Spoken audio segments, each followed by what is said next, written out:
কখনো কোনো বাগানের কোনো বৃক্ষকে দেখেছেন যেখানে সুগন্ধি ফুল থাকে, রসালো ফল থাকে? তখন মন প্রফুল্ল হয়ে ওঠে, মন থেকে সেই বৃক্ষের প্রতি ভালোবাসা জন্মায়। কিন্তু যিনি বাগানের মালিক, শুধুমাত্র তিনিই জানেন যে কিভাবে এই বৃক্ষকে আগলে রাখতে হয়, কিভাবে তার পরিচর্যা করলে এতে সুন্দর সুগন্ধি ফুল হবে, রসালো ফল হবে। কখনো কখনো প্রয়োজনের থেকে বেশি রোদ পেলে এই বৃক্ষগুলি শুকিয়ে যায়, প্রয়োজনের থেকে কম রোদ পেলেও এই বৃক্ষ কিন্তু শুকিয়ে যায়। প্রয়োজনের থেকে কম জল যদি পায়, এই বৃক্ষ শুকিয়ে যেতে পারে। প্রয়োজনের থেকে অতিরিক্ত জল যদি পায়, তখনও এই বৃক্ষের শিকড়গুলি নষ্ট হয়ে যেতে পারে। এবার এটাই কিন্তু আমাদের সংসারের সাথেও হয়। আমাদের সংসারের সকল প্রতিভাশালী ব্যক্তি, যেমন লেখক, বিচারক, প্রবক্তা, যোদ্ধা, এদের সবার ক্ষেত্রে এই কথাটাই প্রযোজ্য। যদি বেশি প্রশংসা করা হয়, তাহলেও এরা হারিয়ে যাবেন। প্রয়োজনের থেকে বেশি যদি নিন্দা করা হয়, তখনও তারা নত হয়ে পড়বেন।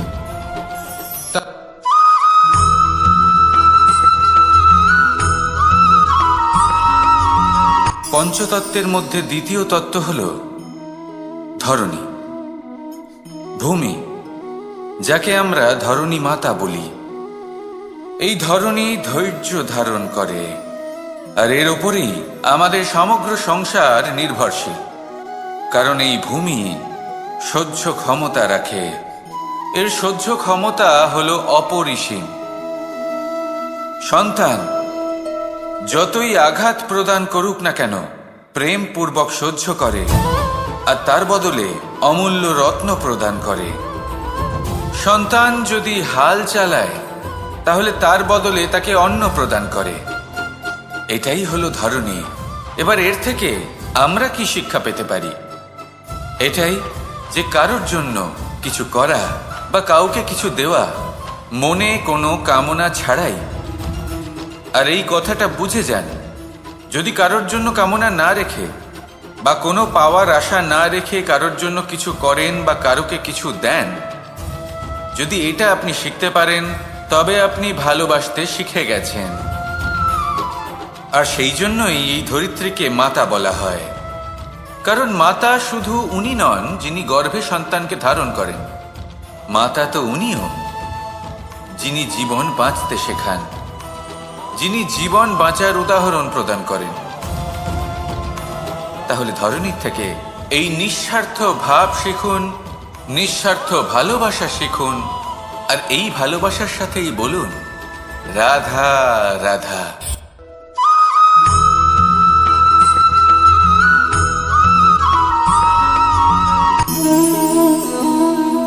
নিয়তি।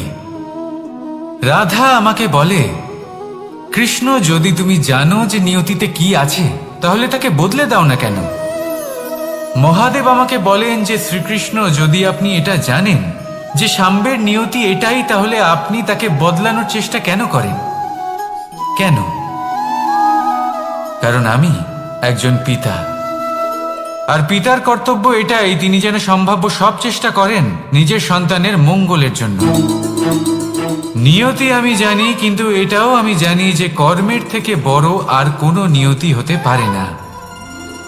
অভিজ্ঞতাও রয়েছে যে কর্মের হাতে নিয়তির এই চক্র বদলে যেতে পারে। তাই জীবনে যদি আপনার কখনো এমন মনে হয় যে এটা তো অসম্ভব, তখনও চেষ্টা করা কখনোই ছাড়বেন না।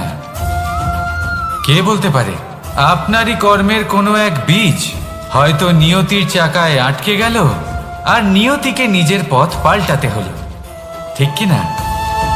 সেই জন্য নিয়তিকে ভাগ্য মেনে নিয়ে চুপ করে বসে থাকবেন না। নিজের নিয়তি স্বয়ং নিজের কর্মের দ্বারা নির্ধারিত করুন, কারণ আপনার এই কর্মের ওপরেই আপনার অধিকার রয়েছে। আর এই অধিকারকে নিয়তি অনেক সময় সম্মানও করে। তাহলে আসুন আর আমার সাথে ভালোবেসে বলুন রাধা রাধা।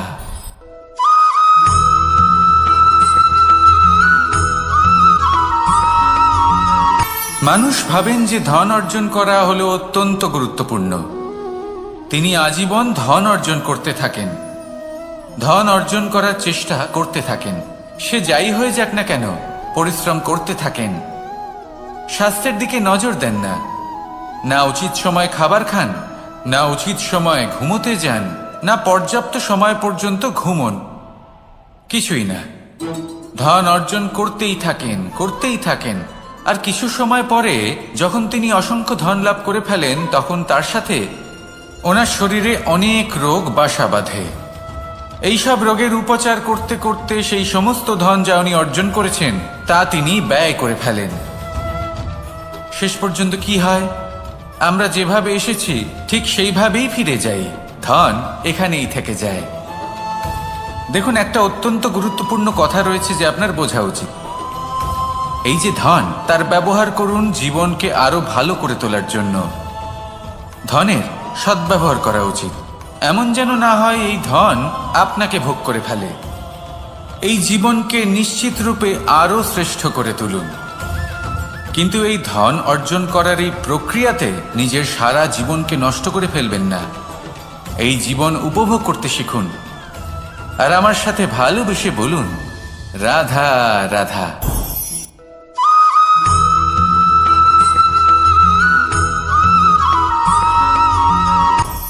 আপনি কখনো পর্বতের শিখরে উঠেছেন? আপনি দেখতে পাবেন পর্বতের পদতলে প্রচুর সুন্দর ফুল রয়েছে, সবুজ বনানী রয়েছে। যত আপনি ওপরে উঠতে থাকবেন তত ফুল কমতে থাকবে, সবুজ বনানী কমতে থাকবে। আরো কিছুটা ওপরে উঠলে কাঁটা জাতীয় গাছ দেখতে পাবেন, শুকনো গাছ দেখতে পাবেন। আরো যদি ওপরে ওঠেন তাহলে পাষাণ দেখতে পাবেন। আরো উপরে উঠলে হিমখণ্ড দেখতে পাবেন। এই যে পর্বত, তা মনুষ্য জীবনের সব থেকে উত্তম উদাহরণ। মানুষ যখন সাফল্যের শিখরে পৌঁছতে চান, মহানুভবতার শিখরে পৌঁছতে চান, পথে যত আস্তে আস্তে উপরে উঠতে থাকেন ততই ভৌতিক বস্তু তার থেকে বিচ্ছিন্ন হতে থাকে। যদি তিনি সেই ভৌতিক বস্তুগুলি ত্যাগ না করতে পারেন তাহলে কখনোই সেই স্থানে পৌঁছতে পারবেন না। আর মানুষ যদি উচিত ত্যাগ করতে পারেন, পথে অগ্রসর হতে থাকেন, এগোতে থাকেন, তাহলে একদিন না একদিন তিনি মহানুভবতার, জ্ঞানের, সাফল্যের হিমের স্বাদ অবশ্যই লাভ করবেন। মনে রাখবেন, মানব জীবনে ত্যাগ হলো অত্যন্ত গুরুত্বপূর্ণ অংশ। আসুন আমার সাথে ভালোবেসে বলুন, রাধা রাধা।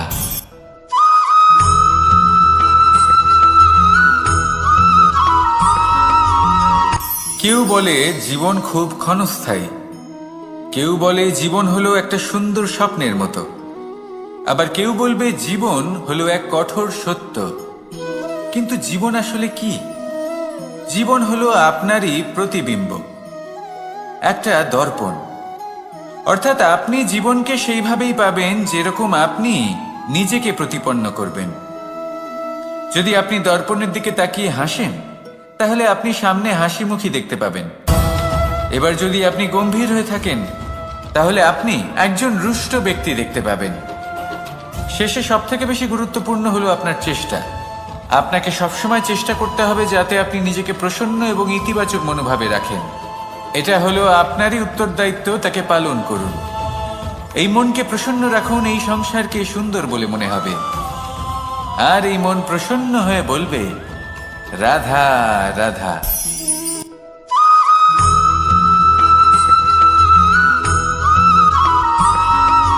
আমাদের শরীর প্রকৃতির সর্বশ্রেষ্ঠ রচনা। যে অঙ্গ প্রত্যঙ্গ আমরা লাভ করেছি প্রত্যেকটির মধ্যে একটি নিজস্ব বার্তা রয়েছে। একটু ভেবে দেখুন, দুটি চোখ দিয়েছে দেখার জন্য, দুটি কান দিয়েছে শোনার জন্য, নাসিকাও আছে দুটি, দুটি হাত দিয়েছে দ্বিগুণ পরিশ্রম করার জন্য। কিন্তু জীব শুধুমাত্র একটি, তার উপরেও তীক্ষ্ণ বলিষ্ঠ দাঁত দিয়েছে তার রক্ষার জন্য। কখনো ভেবে দেখেছেন কেন?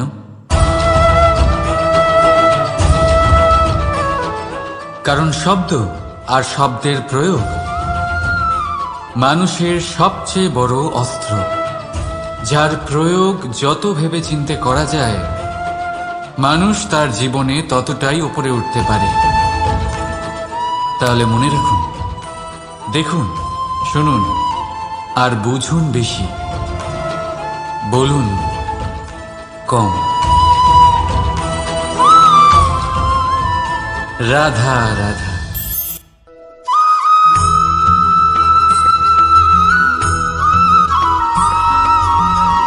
জীবন কিসের উপর নির্ভরশীল?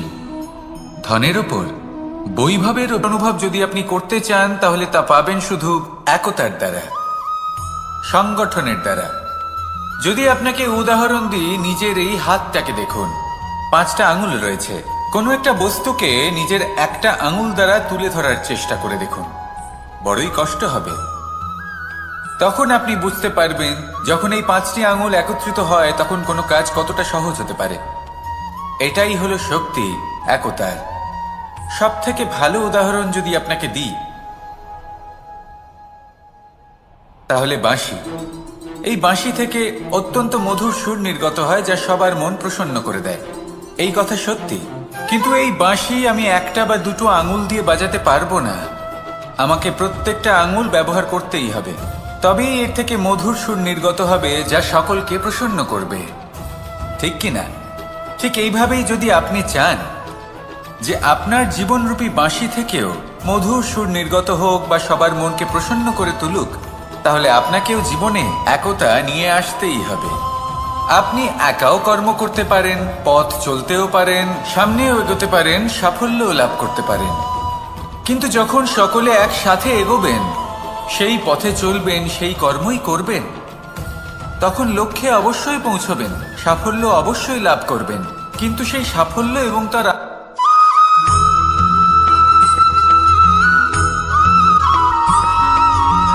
এই সংসারে সব থেকে বেশি কোমল বস্তু হলো রেশম। এই রেশম এতটাই কোমল হয় যে এর পুরো একটা থান শুধুমাত্র একটা হাতে ধরা সম্ভব। কখনো ভেবে দেখেছেন এই রেশম কিভাবে হয়? একটি কীট তার লালার দ্বারা উৎপন্ন হয়। এই কীট সেই রেশমকে পাক দিতে থাকে, পাক দিতেই থাকে, দিতেই থাকে, আর আস্তে আস্তে তার মধ্যেই জড়িয়ে পড়ে। শেষে ওর এই সুন্দর অমূল্য সৃষ্টি রেশমের এই সুতো, তার নির্মাণ কার্য পূর্ণ হয়। কিন্তু তাতেই ও নিজে বন্দী হয়ে যায়। নিজেরই মায়াজালের এই বন্দী গৃহে নিজেই ফেঁসে যায়। এবার এই সুতোকে ব্যবহারযোগ্য করে তোলার জন্য এই কীটগুলিকে এই কবচের সাথেই ফুটন্ত জলে ফেলে দেওয়া হয়। এই সংসারে যদি আমাদের স্বপ্ন এই সংসারের দুঃখ হরণ করার জন্য, এই সংসারে সুখ বিতরণ করার জন্য হয়, তবেই আমাদের প্রগতি সম্ভব। যদি আমাদের এই স্বপ্ন শুধুই আমাদের এবং আমাদের স্বার্থ সিদ্ধির জন্য হয়, তাহলে এই স্বপ্ন আমাদের অন্ধ করে দেবে, আমাদের অন্ধকারের পথে নিয়ে যাবে, আর আমরাও সেই কীটের মতো হয়ে যাব। নিজেদেরই মায়াজালে আমরা নিজেই ফেঁসে যাব, আর শেষে আমরা যদি কিছু লাভ করি তা হবে একাকিত্ব, অন্ধকারময় মৃত্যু। তাই স্বপ্ন অবশ্যই দেখুন, কিন্তু এমনভাবে স্বপ্ন দেখবেন না যে তার এই বন্দিগৃহে আপনি নিজেই ফেঁসে গেলেন। স্বপ্ন দেখুন পরোপকারে।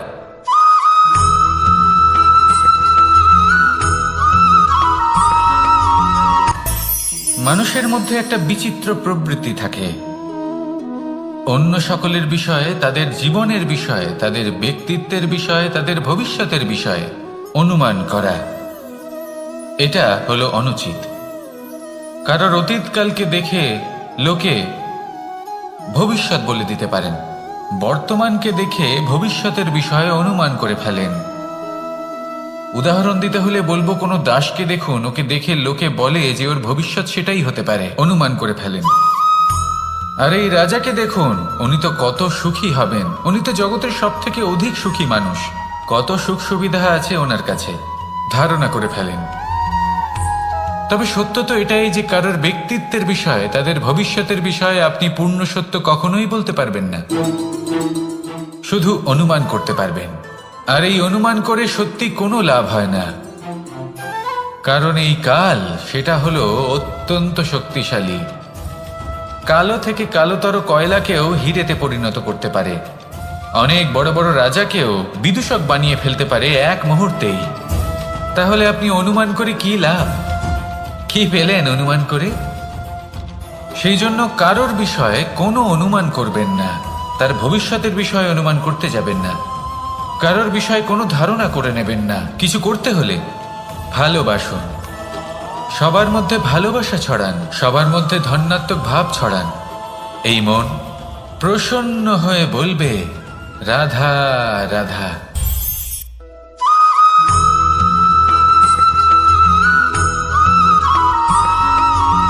পঞ্চতত্ত্বের মধ্যে দ্বিতীয় তত্ত্ব হল ধরণী, ভূমি, যাকে আমরা ধরণী মাতা বলি। এই ধরণী ধৈর্য ধারণ করে, আর এর ওপরেই আমাদের সমগ্র সংসার নির্ভরশীল। কারণ এই ভূমি সহ্য ক্ষমতা রাখে, এর সহ্য ক্ষমতা হল অপরিসীম। সন্তান যতই আঘাত প্রদান করুক না কেন, প্রেম পূর্বক সহ্য করে, আর তার বদলে অমূল্য রত্ন প্রদান করে। সন্তান যদি হাল চালায়, তাহলে তার বদলে তাকে অন্ন প্রদান করে। এটাই হলো ধরণী। এবার এর থেকে আমরা কি শিক্ষা পেতে পারি? এটাই যে কারোর জন্য কিছু করা বা কাউকে কিছু দেওয়া মনে কোনো কামনা ছাড়াই। আর এই কথাটা বুঝে যান, যদি কারোর জন্য কামনা না রেখে বা কোনো পাওয়ার আশা না রেখে কারোর জন্য কিছু করেন বা কারোকে কিছু দেন, যদি এটা আপনি শিখতে পারেন, তবে আপনি ভালোবাসতে শিখে গেছেন। আর সেই জন্যই এই ধরিত্রীকে মাতা বলা হয়। কারণ মাতা শুধু উনি নন যিনি গর্ভে সন্তানকে ধারণ করেন, মাতা তো উনিও যিনি জীবন বাঁচতে শেখান, যিনি জীবন বাঁচার উদাহরণ প্রদান করেন। তাহলে ধরণীর থেকে এই নিঃস্বার্থ ভাব শিখুন, নিঃস্বার্থ ভালোবাসা শিখুন, আর এই ভালোবাসার সাথেই বলুন, রাধা রাধা।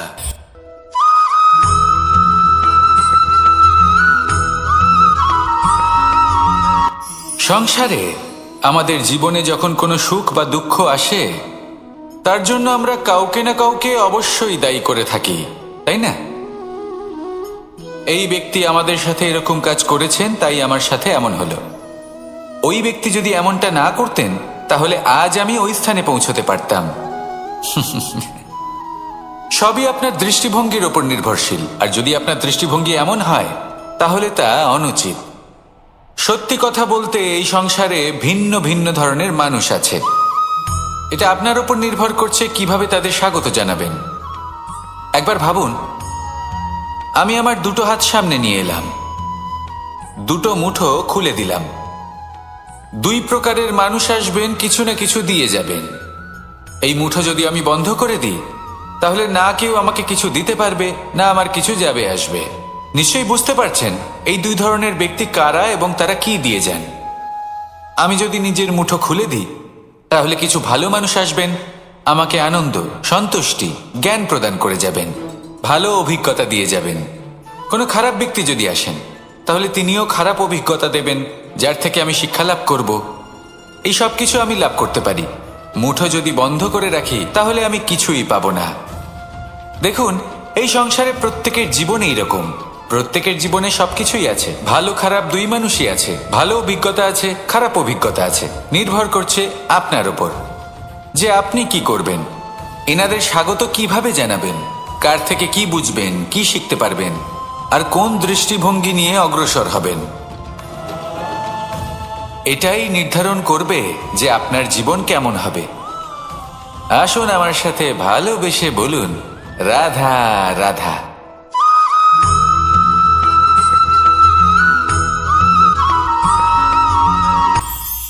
এটা হলো ধান গাছ। এর থেকে যে চাল উৎপন্ন হয় তা মানুষ গ্রহণ করেন। আর এটা কি? এ হলো জংলি ঘাস। একবার ভেবে দেখুন, যদি এই জংলি ঘাস ধান গাছের আশেপাশে থাকে, তাহলে কি হবে? ধান উৎপন্ন হতে পারবে? তা উৎকৃষ্ট হতে পারবে? আমরা কি তা গ্রহণ করতে পারবো? কখনোই নয়। এই জংলি ঘাস ধানকে নষ্ট করে দেবে। কিন্তু নিজে জীবিত থাকবে। এটাই হলো আজকের শিক্ষা। এই সংসারে যদি আপনি নীতির পথে চলতে চান, উচিত কর্ম করতে চান, সংসারকে সেবা করতে চান, তাহলে জংলি ঘাসের মতো ব্যক্তিদের থেকে সবসময় দূরে থাকতে হবে। সেই ব্যক্তি যারা দুর্নীতি এবং মিথ্যা দ্বারা পরিপূর্ণ, যাদের ব্যবহার অশুভ, যাদের অনেক অশুভ গুণ রয়েছে, তারা সঠিক নয়। সেই সকল ব্যক্তি যাদের চরিত্র অত্যন্ত দুষ্ট হয়, তারা হয় শুভ চরিত্রের ব্যক্তিকে একদম নষ্ট করে দেয়, নয় নিজের মতো বানিয়ে তোলে। তাই যদি আপনি নীতির পথে চলতে চান, এই সংসারের জন্য শুভ কর্ম করতে চান, তাহলে সেই সঙ্গ লাভ করুন যে সঙ্গ জ্ঞানে পরিপূর্ণ, যাদের মধ্যে অনেক গুণ আছে, যাদের থেকে প্রতিদিন কিছু শিখতে পারবেন। এমন ব্যক্তির সাথে জীবন অতিবাহিত করুন, দুরাচারীদের থেকে দূরে থাকুন। তবেই এই মন প্রসন্ন হয়ে বলবে, রাধা রাধা।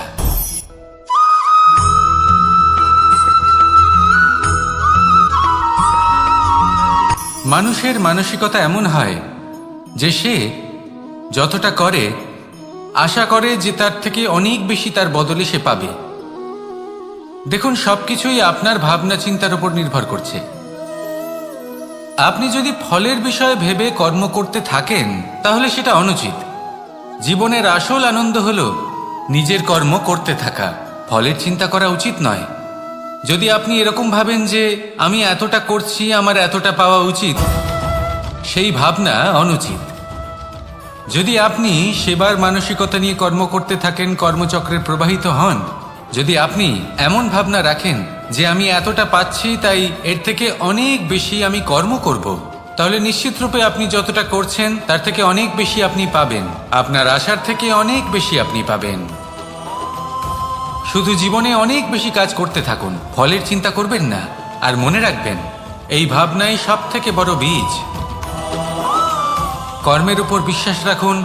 জীবনে যা যা আপনি চান সবই সুখময় হবে।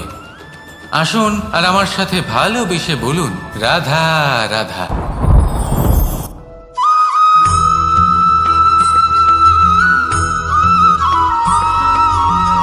আপনি কখনো কোনো বাজকে নিজের বাসা বানাতে দেখেছেন? এই বাজ যখনই কোনো বাসা বানায়, তখন উঁচু গাছের ডালে বা কোনো পর্বতের শিখরে বাসা বানায়, অনেক উচ্চতায়। আর সেখানে তার সন্তানও জন্মগ্রহণ করে। যখন এই সন্তানেরা জন্মায়, তখন এই বাজ খুবই ভালোবেসে এবং খুব সাবধানে এদের পালন পোষণ করে। নিজের ঠোঁট দিয়ে তাদের ঠোঁটে খাবার পরিবেশন করে। কিন্তু যেই সেই সন্তানেরা হৃষ্টপুষ্ট হয়ে যায় এবং সেই কথা বাজ নিজে বুঝতে পেরে যায়, সেই বাজ নিজেই সেই বাসা ছিন্ন ভিন্ন করে দেয়। সেই সন্তান যাদের সবেমাত্র ডানা গজিয়েছে, কিভাবে উঠতে হয় তারা জানে না, সেই সন্তানগুলিকে উচ্চতা থেকে ঠেলে দেয়। সেই সন্তান প্রথমে ভয়ভীত হয়ে যায়। তারা সামনে মৃত্যুকে দেখতে পেয়ে ভয়ের কারণে তাদের ডানা ঝাপটাতে থাকে। আর সেই প্রক্রিয়াতেই সেই সন্তানগুলি উড়তে শুরু করে দেয়। এবার এই ঘটনায় আমরা কি শিক্ষা পেতে পারি? এটাই, যদি আপনি মাতা পিতা হন, তাহলে নিজের সন্তানকে অবশ্যই স্নেহ করুন, কিন্তু তাদেরকে নিজের আঁচলের তলায় বেঁধে রাখবেন না।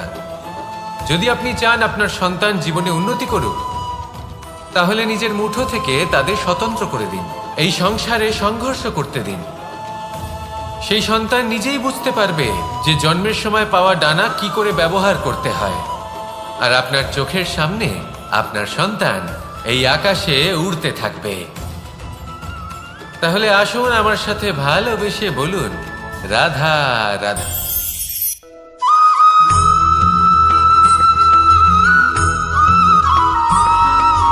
বসন্ত ঋতু, এই সময় মন আনন্দে ভরে থাকে। এমন মনে হয় যেন আমরা আকাশে বিচরণ করতে চলে যাই, কিন্তু সেটা তো সম্ভব নয়। সেই জন্য হয়তো আমরা ঘুড়ি ওড়াই, এই ঘুড়িকে নিজেদের প্রতিরূপ মনে করে। এবার অনেক মানুষ আছেন যারা ঘুড়ি ওড়ান, কিন্তু এই কর্মের সারমর্ম কি সেটা কজন বুঝতে পারেন? আপনি এটা মনে করুন যে আপনি হলেন সেই ঘুড়ি। আর এই সুতো যিনি ধরে রয়েছেন তিনি হলেন পরমাত্মা। আর এই সুতো যেখান থেকে শুরু হয় সেই লাটাই হলো আমাদের কর্মচক্র। এবার আপনি নিজেই অনুমান করুন যে এই উড়ান কার ওপর নির্ভরশীল, পরমাত্মার ওপর আর আপনার কর্মের ওপর। যদি পরমাত্মা আপনার হাত ধরে থাকেন, আপনার সাথে থাকেন, যদি আপনি শুভ কর্ম করতে থাকেন, আপনি এই আকাশে উড়তে থাকবেন। কিন্তু কোথাও কোথাও যদি পরমাত্মার সাথে এই বন্ধন ছিন্ন হয়, আপনার কর্মচক্র খারাপ হয়ে যায় বা থেমে যায়, তাহলে আপনার এই ঘুড়ি কেটে যাবে আর দূরে কোনো গাছের ডালে গিয়ে আটকে যাবে। তাই শুধুমাত্র ঘুড়ি ওড়াবেন না, তার থেকে শিখুন, পরমাত্মার সাহচর্যে থাকুন, সবসময় শুভ কর্ম করতে থাকুন আর সবসময় এই আকাশে উড়তে থাকুন। আসুন আর আমার সাথে ভালোবেসে বলুন, রাধা।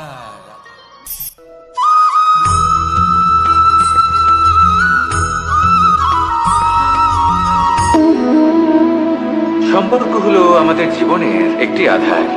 কিছু সম্পর্ক এমন যে আমরা জন্মসূত্রে লাভ করি, যেমন পরিবার, মা, বাবা। কিছু সম্পর্ক আছে যে আমরা জীবনে অর্জন করে থাকি, তা সে প্রেমের হোক, স্নেহের হোক বা বন্ধুত্বের। এই সকল সম্পর্ক লাভ করার বা গড়ে তোলার 5টি ধাপ রয়েছে। প্রথম ধাপ, কোনো ব্যক্তির সাথে আলাপ হওয়া, তার সাথে কথা বলা বা তাকে দেখা। দ্বিতীয় ধাপ, সে ব্যক্তিকে আমাদের ভালো লাগা। তৃতীয় ধাপ, আমাদের এটা চাইতে শুরু করা যে জীবনে এই ব্যক্তি যেন আমাদের বন্ধু হন, আমাদের জীবনে থাকেন, বা আমাদের কাউকে ভালোবেসে ফেলা আর এটা আমাদের ভাবা বা চাওয়া যে সেই ব্যক্তি যেন আজীবন আমার সাথে থাকেন, আমার জীবনে আমার সাথী হয়ে। চতুর্থ ধাপ, লাভ করা। এবার এই ধাপটি অনেক মানুষের পক্ষেই খুবই সরল হয়, বড়ই সরলভাবে নিজেদের সঙ্গীকে লাভ করে থাকেন। কিছু মানুষের জন্য এই ধাপ অত্যন্ত কঠিন হয়ে থাকে। অনেক প্রতিকূল পরিস্থিতির উপর জয়লাভ করে তারা সঙ্গীকে লাভ করেন, কিন্তু লাভ অবশ্যই করেন। এরপরে আসে পঞ্চম, অন্তিম এবং সব থেকে গুরুত্বপূর্ণ ধাপ। সেটা হলো সেই সম্পর্ক পালন করা। এটা হলো এমন এক বিষয় যা প্রত্যেক মানুষের শেখা উচিত। যদি ব্যক্তি নিজের জীবনে সম্পর্ক রক্ষা করতে শিখে যান, তবে প্রত্যেক সম্পর্ক তার জীবনকে স্বর্গ করে তুলবে। আসুন আর আমার সাথে ভালোবেসে বলুন, রাধা রাধা।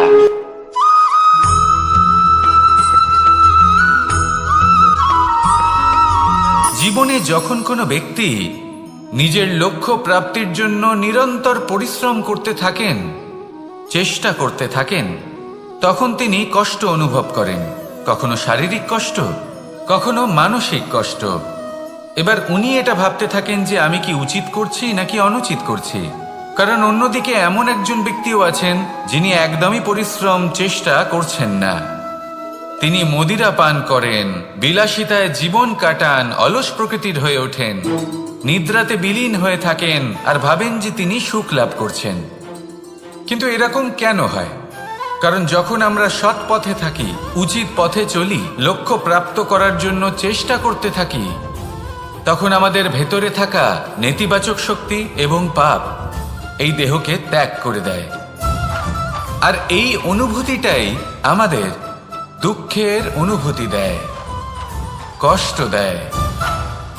এবার সেখানে যদি আমরা কুপথে চলি, অনুচিত পথে চলতে থাকি, তাহলে আমাদের ভেতরে থাকা পুণ্য এবং ধনাত্মক শক্তি আমাদের দেহ ত্যাগ করে দেয়। আর এই অনুভূতির কারণেই আমরা সুখ অনুভব করি। কিন্তু কখনো ভাববেন যে এই সুখ বেশি সময় পর্যন্ত থাকে না। সেই জন্য সবসময় মনে রাখবেন, যদি আপনি জানেন যে এটাই আপনার লক্ষ্য, এটাই উচিত পথ, শুভ পথ, তাতে নিরন্তরভাবে এগিয়ে যেতে চেষ্টা করতে থাকুন। এই কষ্ট আপনাকে সুখের পরাকাষ্ঠায় কখন পৌঁছে দেবে তা আপনি জানতেই পারবেন না। আসুন আমার সাথে ভালোবেসে বলুন, রাধা রাধা।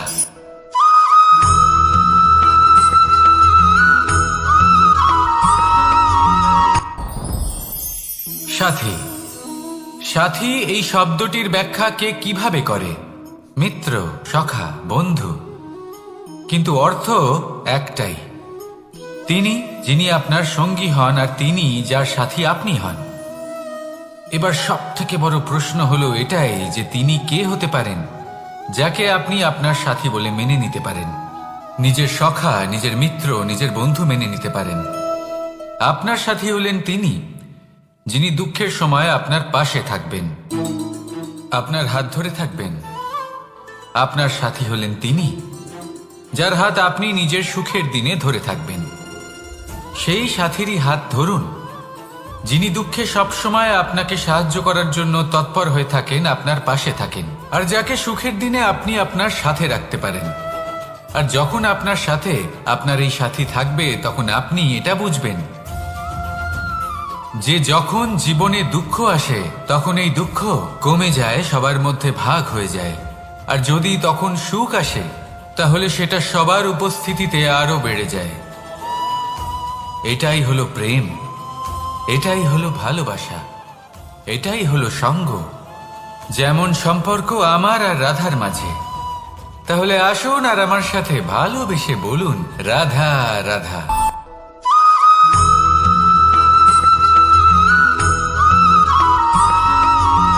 পঞ্চতত্ত্বের মধ্যে দ্বিতীয় তত্ত্ব হল ধরণী, ভূমি, যাকে আমরা ধরণী মাতা বলি। এই ধরণী ধৈর্য ধারণ করে, আর এর উপরেই আমাদের সমগ্র সংসার নির্ভরশীল। কারণ এই ভূমি সহ্য ক্ষমতা রাখে, এর সহ্য ক্ষমতা হলো অপরিসীম।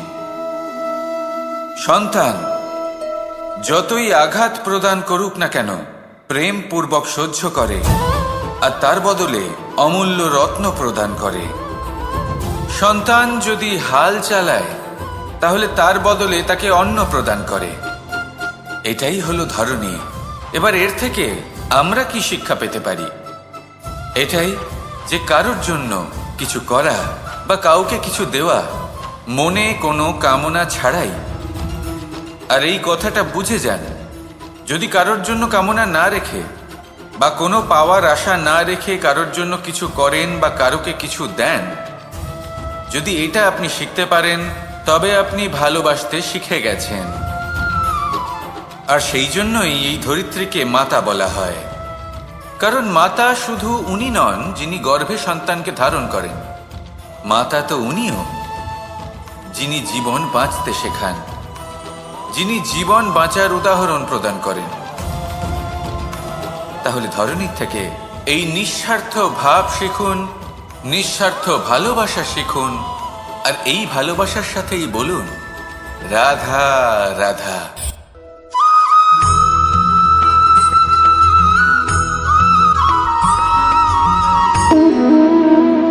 সম্পর্ক হলো আমাদের জীবনের একটি আধার। কিছু সম্পর্ক এমন যে আমরা জন্মসূত্রে লাভ করি, যেমন পরিবার, মা, বাবা। কিছু সম্পর্ক আছে যে আমরা জীবনে অর্জন করে থাকি, তা সে প্রেমের হোক, স্নেহের হোক বা বন্ধুত্বের। এই সকল সম্পর্ক লাভ করার বা গড়ে তোলার 5টি ধাপ রয়েছে। প্রথম ধাপ, কোনো ব্যক্তির সাথে আলাপ হওয়া, তার সাথে কথা বলা বা তাকে দেখা। দ্বিতীয় ধাপ, সে ব্যক্তিকে আমাদের ভালো লাগা। তৃতীয় ধাপ, আমাদের এটা চাইতে শুরু করা যে জীবনে এই ব্যক্তি যেন আমাদের বন্ধু হন, আমাদের জীবনে থাকেন, বা আমাদের কাউকে ভালোবেসে ফেলা। আর এটা আমাদের ভাবা বা চাওয়া যে সেই ব্যক্তি যেন আজীবন আমার সাথে থাকেন, আমার জীবনে আমার সাথী হয়ে। চতুর্থ ধাপ, লাভ করা। এবার এই ধাপটি অনেক মানুষের পক্ষেই খুবই সরল হয়, বড়ই সরলভাবে নিজেদের সঙ্গীকে লাভ করে থাকেন। কিছু মানুষের জন্য এই ধাপ অত্যন্ত কঠিন হয়ে থাকে। অনেক প্রতিকূল পরিস্থিতির উপর জয়লাভ করে তারা সঙ্গীকে লাভ করেন, কিন্তু লাভ অবশ্যই করেন। এরপরে আসে পঞ্চম, অন্তিম এবং সব থেকে গুরুত্বপূর্ণ ধাপ। সেটা হলো সেই সম্পর্ক পালন করা। এটা হলো এমন এক বিষয় যা প্রত্যেক মানুষের শেখা উচিত। যদি ব্যক্তি নিজের জীবনে সম্পর্ক রক্ষা করতে শিখে যান, তবে প্রত্যেক সম্পর্ক তার জীবনকে স্বর্গ করে তুলবে। আসুন আর আমার সাথে ভালোবেসে বলুন, রাধা রাধা।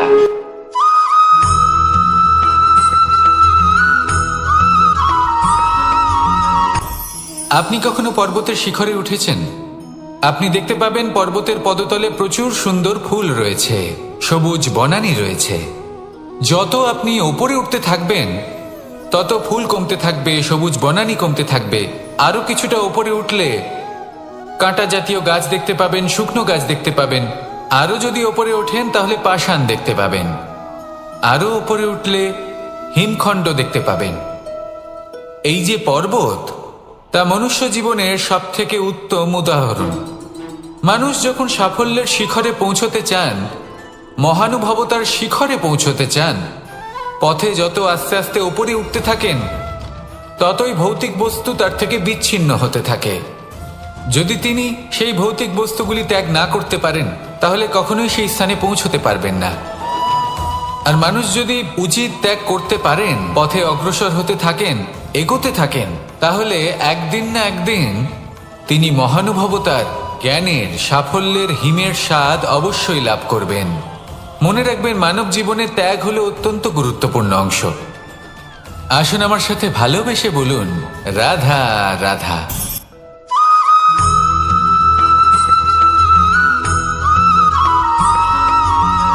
মানুষের মানসিকতা এমন হয় যে সে যতটা করে আশা করে যে তার থেকে অনেক বেশি তার বদলে সে পাবে। দেখুন, সবকিছুই আপনার ভাবনা চিন্তার উপর নির্ভর করছে। আপনি যদি ফলের বিষয়ে ভেবে কর্ম করতে থাকেন, তাহলে সেটা অনুচিত। জীবনের আসল আনন্দ হলো নিজের কর্ম করতে থাকা, ফলের চিন্তা করা উচিত নয়। যদি আপনি এরকম ভাবেন যে আমি এতটা করছি, আমার এতটা পাওয়া উচিত, সেই ভাবনা অনুচিত। যদি আপনি সেবার মানসিকতা নিয়ে কর্ম করতে থাকেন, কর্মচক্রে প্রবাহিত হন, যদি আপনি এমন ভাবনা রাখেন যে আমি এতটা পাচ্ছি, তাই এর থেকে অনেক বেশি আমি কর্ম করব, তাহলে নিশ্চিত রূপে আপনি যতটা করছেন তার থেকে অনেক বেশি আপনি পাবেন। আপনার আশার থেকে অনেক বেশি আপনি পাবেন। শুধু জীবনে অনেক বেশি কাজ করতে থাকুন, ফলের চিন্তা করবেন না। আর মনে রাখবেন, এই ভাবনাই সব থেকে বড় বীজ। কর্মের উপর বিশ্বাস রাখুন। জীবনে যা যা আপনি চান সবই সুখময় হবে। আসুন আর আমার সাথে ভালোবেসে বলুন, রাধা রাধা।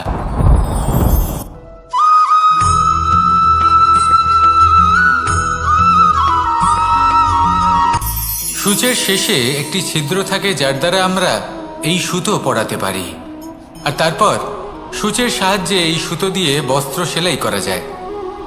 কিন্তু যদি সুতোটা সোজা করে ধরা না হয়, তাহলে সূচে কখনো এই সুতো পরানোই সম্ভব নয়। যদি এতে কোনো গিঁট পড়ে, তখন তা কখনোই এই ছিদ্র দ্বারা প্রবেশ করা সম্ভব নয়। ঠিক এইভাবেই যদি আপনি কারোর জীবনে প্রবেশ করতে চান, কারোর অন্তরে প্রবেশ করতে চান, তাহলে আপনাকেও সহজ থাকতে হবে।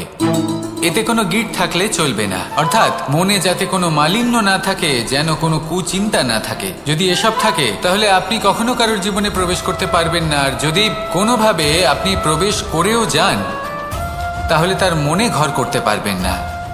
নিজেকে এই সুতোর মতন করে তুলুন, সহজ। মনে যেন কোনো কুচিন্তা না থাকে, সবার প্রতি যেন সদ্ভাবনা থাকে, শুভ চিন্তা থাকে। এমনটা করতে থাকুন। এমন একটা দিন আসবে যেদিন এই সমস্ত সংসারের ব্যক্তির মনে আপনি বাস করবেন। আর তখন এই মন প্রসন্ন হয়ে বলবে, রাধা রাধা।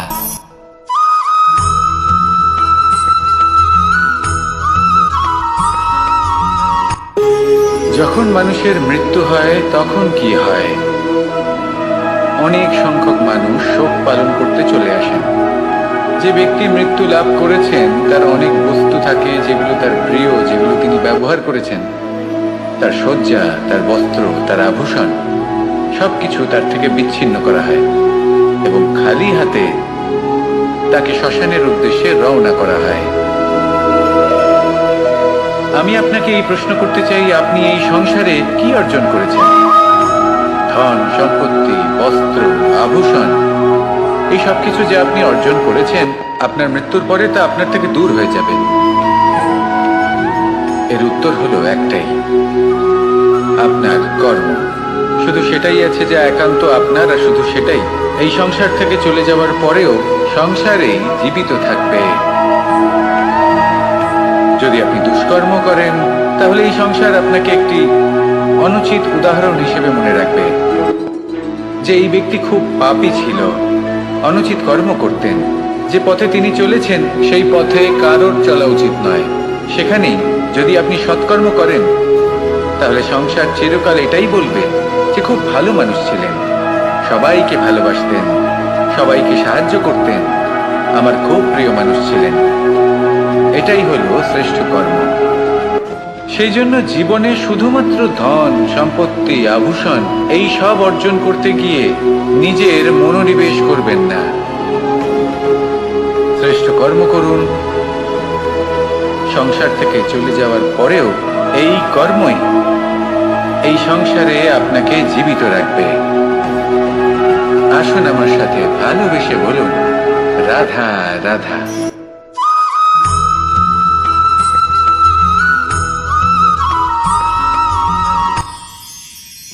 মানুষ তার জীবনে দুই ধরনের পরিস্থিতিকে খুব ভয় পায়। এক, কোনো কারণবশত কারোর সামনে নত হওয়া। দুই, কোনো কারণে নিজের চরিত্র থেকে, নিজের মূল্যবোধ থেকে বিচ্যুত হওয়া। এবার কেন হয় এরকম যে কথায় কথায় কারোর সামনে নত হতে হয়? কেন বারংবার নিজের চরিত্র থেকে চ্যুত হতে হয়? এরকম কেন হয়? এটা তখনই হয় যখন আমাদের শিক্ষা এবং মূল্যবোধের অভাব থাকে। যদি মানুষের মধ্যে প্রকৃত শিক্ষা থাকে, তাহলে এই সংসারে কোনো সময় এবং কারোর সামনেই নত হওয়ার কোনো প্রয়োজন নেই। যদি মানুষের মধ্যে মূল্যবোধ থাকে, তাহলে তাকে নিজের মূল্যবোধ বা চরিত্র থেকে বিচ্যুত হতে হয় না, তা সে যাই হয়ে যাক না কেন। কোনো বালককে যদি জন্ম থেকেই সুশিক্ষার অধিকারী করা হয়, শিক্ষিত করা হয়, মূল্যবোধের অধিকারী করা হয়, তবে সে এই সংসারে এমন কর্ম করবে যাতে সে নিজেকে, নিজের পরিবারকে, সমগ্র সমাজকে গর্বিত করতে পারে। শিক্ষা লাভ করুন, মূল্যবোধ লাভ করুন এবং আমার সাথে ভালোবেসে বলুন, রাধা রাধা।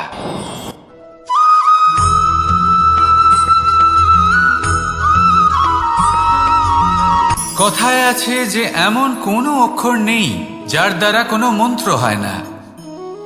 এমন কোনো বনস্পতি নেই যা নিজেই একটা ঔষধি নয়। পৃথিবীর এমন কোনো ব্যক্তি নেই যার মধ্যে কোনো যোগ্যতা থাকে না। শুধু প্রয়োজন হলো যে ব্যক্তিকে আমরা খুঁজে চলেছি তাকে সঠিকভাবে চিনে নেওয়া। যদি তার যোগ্যতা, তার বিশেষত্ব আমরা বুঝতেই না পারি, তাহলে আর লাভ কি রইল? এই সংসারে এমন অনেক ব্যক্তি রয়েছেন যারা ছোট ছোট অসফলতার কারণে আপনাকে এটা বলে দেবে যে আপনি কোনো কাজের নন, আপনি হলেন মূর্খ, আপনি কিছুই করতে পারবেন না। এইসব কথায় কখনোই বিশ্বাস করবেন না, কারণ আপনি এবং প্রত্যেকটি জীব এই পরমাত্মা এবং এই প্রকৃতির সৃষ্টি, যা অত্যন্ত বিশেষ। যদি আপনাকে উদাহরণ দিই, তাহলে একদিকে আছে তরোয়াল, একটা বড় লম্বা তরোয়াল, যার দ্বারা যুদ্ধ করা যায়, জয়লাভ করা যায়। আর অন্যদিকে রয়েছে একটা ছোট্ট সূঁচ, কিন্তু যে কাজ একটা ছোট্ট সূঁচ করতে পারে তা একটা তরোয়াল দ্বারা সম্ভব নয়। এর অর্থ হলো এটাই যে প্রত্যেকটা রচনা অত্যন্ত অমূল্য এবং অত্যন্ত বিশেষ হয়। তাহলে বিশ্বাস রাখুন যে আপনি অত্যন্ত বিশেষ একজন, আর প্রেমের সাথে বলুন, রাধা রাধা।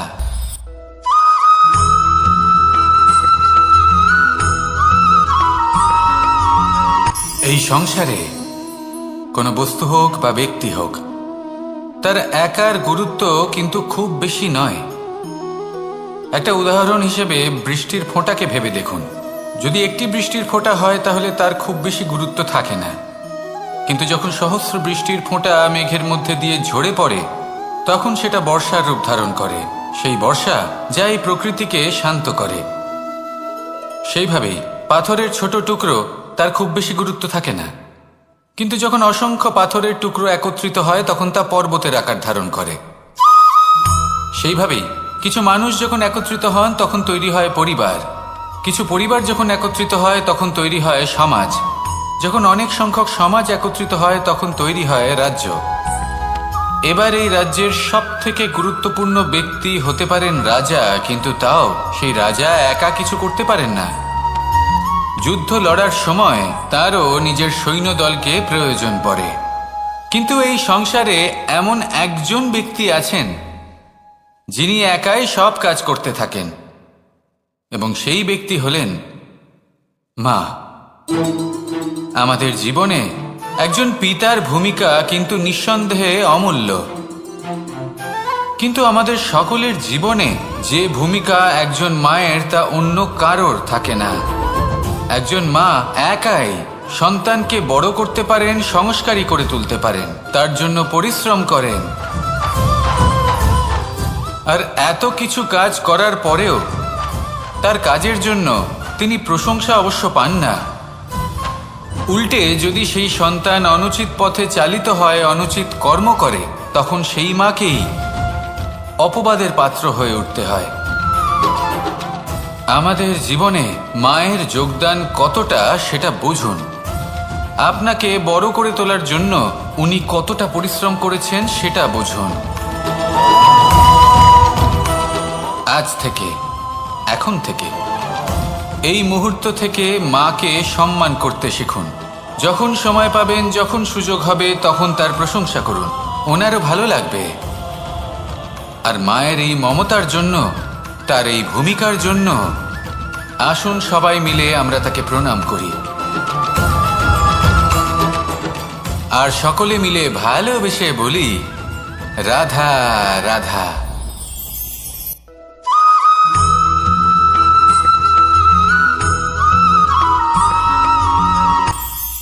এটা হলো ধান গাছ।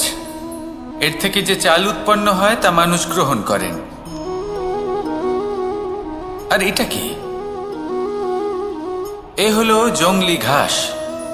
একবার ভেবে দেখুন, যদি এই জংলি ঘাস ধান গাছের আশেপাশে থাকে তাহলে কি হবে? ধান উৎপন্ন হতে পারবে?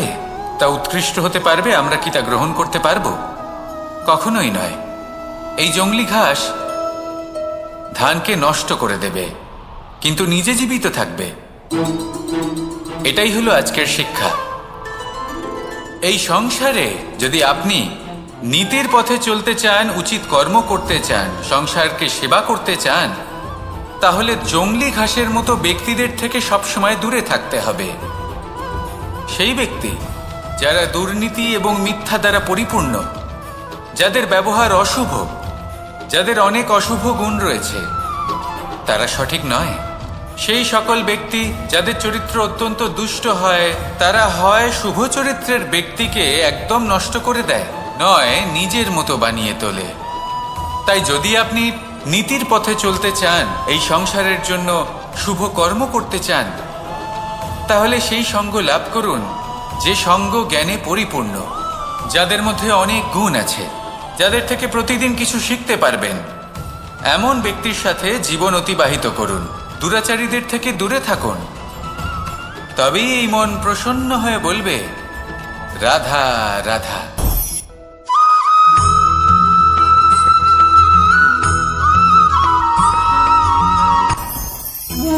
ভোজন। এবার ভোজন সংগ্রহ করার জন্য মানুষ কি না করেন, সব সময় চেষ্টা করতে থাকেন। ফসল উৎপাদনের জন্য অনেক পরিশ্রম করতে থাকেন, কিন্তু অনেক সময় অনেক পরিশ্রম করার পরেও ফসল ভালো উৎপাদন হয় না। এর কারণ কি? কারণ হলো এটাই যে আপনি পরিশ্রম হয়তো অনেক করেছেন, কিন্তু আপনার নজর তো সেই বীজের দিকে ছিলই না যা আপনি রোপণ করেছেন।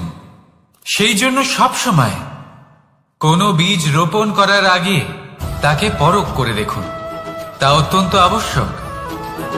আর সেইভাবেই যখনই কোনো কর্মের প্রশ্ন আসে, তাহলে সেখানে শুধুমাত্র পরিশ্রম যথেষ্ট নয়। সেই কাজের প্রতি আপনার কর্তব্য কি, আপনার উদ্দেশ্য কি, সেটা জানা হলো অত্যন্ত গুরুত্বপূর্ণ। তাই কর্ম করুন, কিন্তু সেই কর্মের প্রতি আপনার যা উদ্দেশ্য তার মাহাত্ম্য বুঝতে চেষ্টা করুন। তাহলে আসুন আমার সাথে ভালোবেসে বলুন, রাধা রাধা।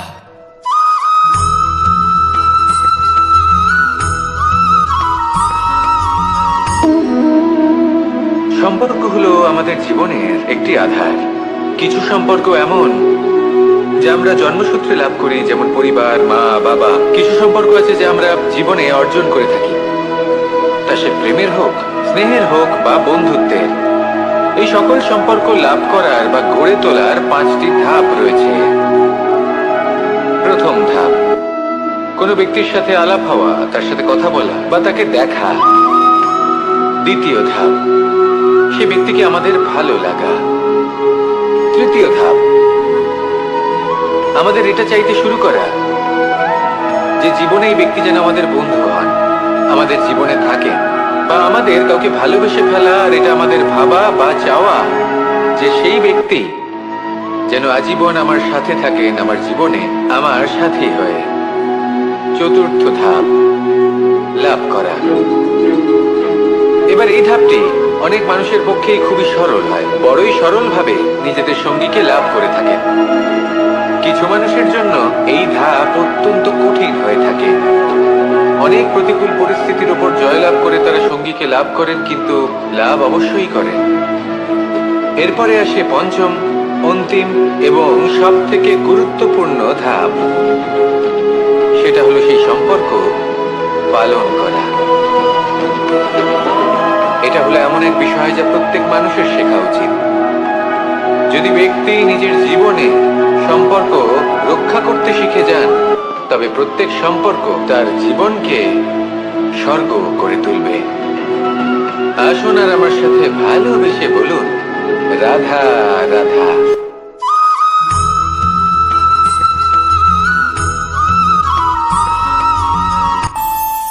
আমাদের মনে যখন কোনো প্রশ্ন ওঠে, কোনো দ্বন্দ্ব জাগে, তখন আমরা যাই আমাদের গুরুর কাছে, আমাদের আরাধ্যের কাছে গিয়ে জিজ্ঞেস করি। এইভাবেই একদিন আমি পৌঁছলাম আমার আরাধ্যের কাছে, আমার মহাদেবের কাছে, আর ওনাকে প্রশ্ন করলাম যে মহাদেব, জীবনে আনন্দ পাওয়ার, উৎসব পালনের, প্রেম ভাগ করে নেবার, জীবনকে উপভোগ করে নেওয়ার সর্বশ্রেষ্ঠ সময় কোনটা? মহাদেব হাসলেন আর উনি বললেন, জীবনে উৎসব পালনের সব থেকে শ্রেষ্ঠ দিন হল মৃত্যুর ঠিক আগের দিনটা। প্রেম ভাগ করে নেওয়ার সব থেকে শ্রেষ্ঠ মুহূর্ত হল মৃত্যুর ঠিক আগের মুহূর্ত। জীবনকে উপভোগ করে নেওয়ার সর্বশ্রেষ্ঠ প্রহর হল মৃত্যুর 1 প্রহর পূর্বে। তখন আমি চমকে গেলাম। আমি বললাম, কিন্তু মহাদেব, মৃত্যু তো অনিশ্চিত, আমরা জানিও না কবে আমাদের মৃত্যু হবে। মহাদেব আবার হাসলেন। উনি বললেন যে যদি আমরা এভাবে জীবন কাটাই যে আমরা জীবনের প্রত্যেক দিন, প্রত্যেক মুহূর্ত, প্রত্যেক প্রহর শেষ বলে মনে করি, তাহলে আমাদের সমস্ত জীবন আনন্দের সাথেই অতিবাহিত হবে। কি বলেন?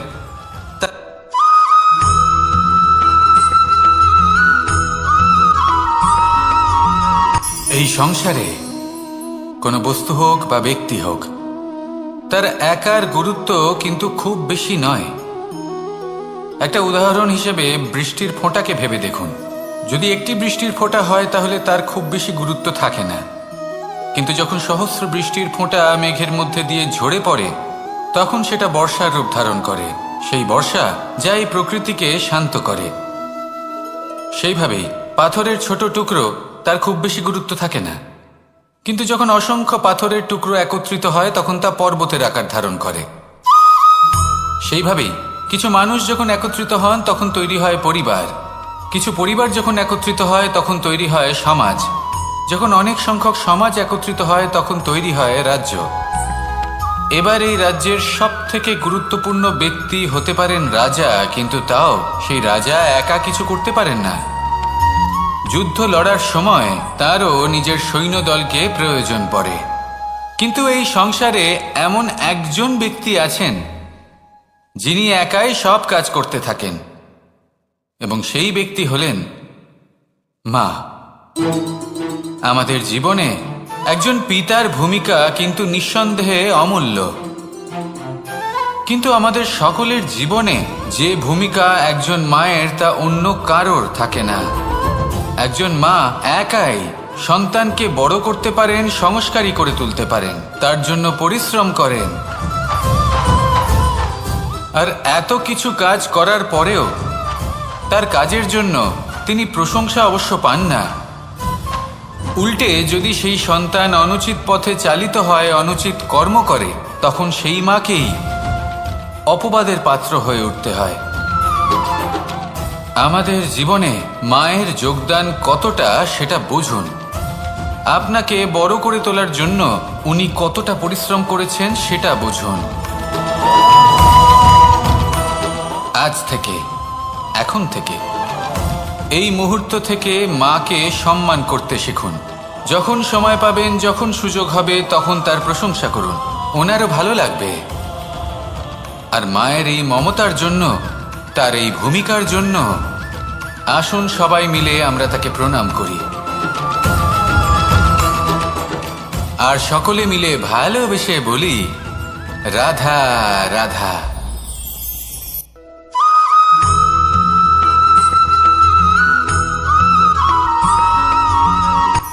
এই সংসারে সাফল্য লাভ করার জন্য জ্ঞানের প্রয়োজন হয়, পরিশ্রমের প্রয়োজন হয়, দৃঢ় নিষ্ঠার প্রয়োজন হয়, নিরন্তর চেষ্টা করা প্রয়োজনীয়। কিন্তু আরো কিছু আছে যা অত্যন্ত প্রয়োজনীয় এবং গুরুত্বপূর্ণ। তা হলো ভালো বন্ধু। তাদের থাকা অত্যন্ত প্রয়োজনীয়। যদি ভালো বন্ধু থাকে তাহলে সময় এলে তারা ঢাল হয়ে আপনাকে সুরক্ষা করবেন। সময় এলে অস্ত্রের মতো শত্রুকে সংহারও করবেন। যদি তিনি জ্ঞানী হন, তাদের মধ্যে সদ্গুণ থাকে, তাহলে এই সব গুণ আপনার মধ্যেও প্রবেশ করবে। তাহলে সাফল্যের জন্য ভালো বন্ধু পাওয়া অত্যন্ত প্রয়োজনীয়। কিন্তু শুধু বন্ধু কেন, ভালো শত্রুও থাকা প্রয়োজনীয়। এবার আপনি ভাববেন, আমি কি বললাম?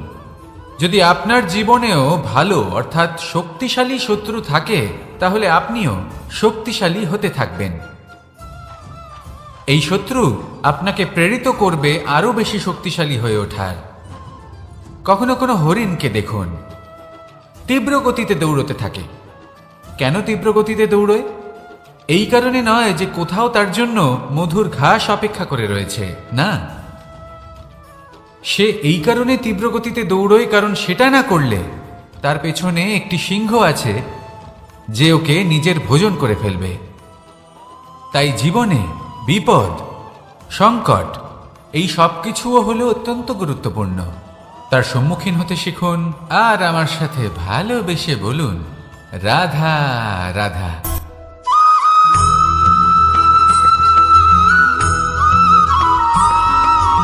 কথায় আছে, প্রত্যেক পুত্র তার পিতার প্রতিচ্ছবি হয়, আর সমস্ত প্রতিচ্ছবি চায় যেন সে তার অস্তিত্ব প্রাপ্ত করতে পারে।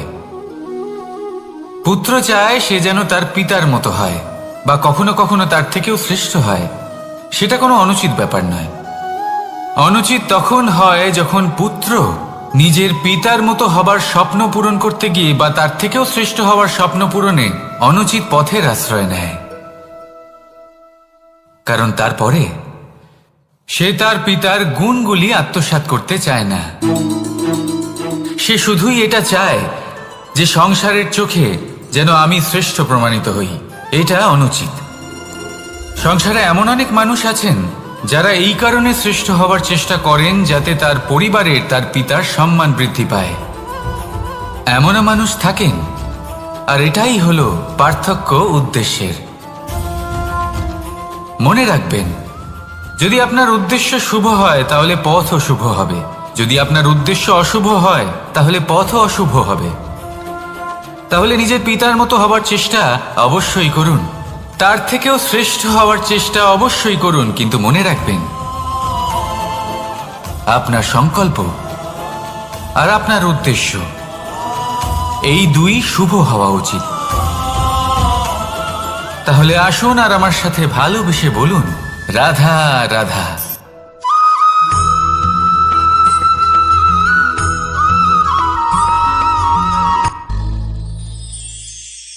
শিশিরের বিন্দু পাতার ওপর পড়ে আর তার গায়ে লেগে থাকে।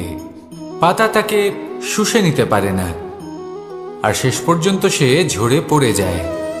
অন্যদিকে রয়েছে মেঘ এবং চাতক। এদের মধ্যে অনেক দূরত্ব থাকে। মেঘ থাকে আকাশে আর চাতক থাকে ধরিত্রীতে।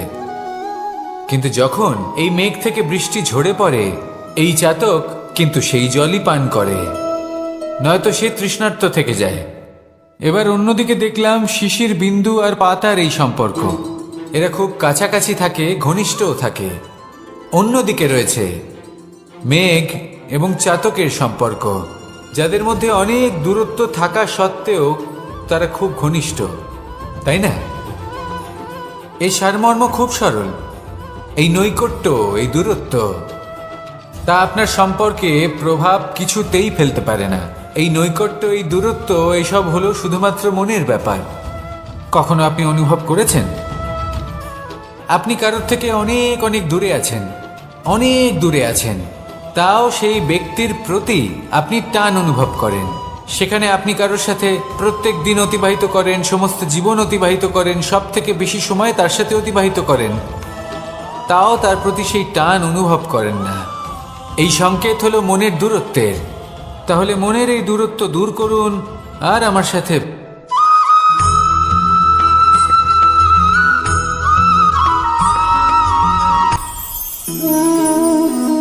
শক্তি এক অত্যন্ত বিচিত্র বস্তু, বা বলতে পারেন অনুভূতি। পিতা সবসময় চান যেন তিনি তার শক্তি পুত্রকে। আসুন আপনাকে সহজে বোঝাই। যদি আপনি সুপাত্র হন আর আপনাকে শক্তি দেওয়া হয়, তাহলে আপনি সেই শক্তির গুরুত্ব বুঝবেন, কোথায় সেই শক্তি প্রয়োগ করা উচিত সেটা বুঝবেন। আর এটা যেহেতু অর্জন করা শক্তি হবে, সেই শক্তির অপব্যবহার হবে না। কিন্তু যদি এই আপনি কুপাত্র হন আর যদি আপনাকে এই শক্তি দেওয়া হয়, তাহলে কি হবে?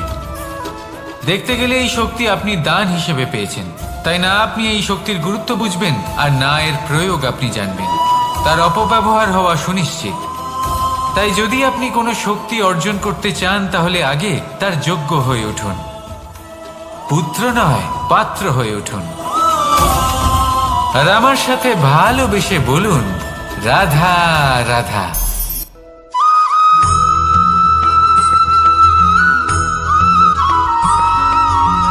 ভালো, শুধু ওনাদের কঠোর ব্যবহার দেখলে আমরা একটু ভয় পেয়ে যাই।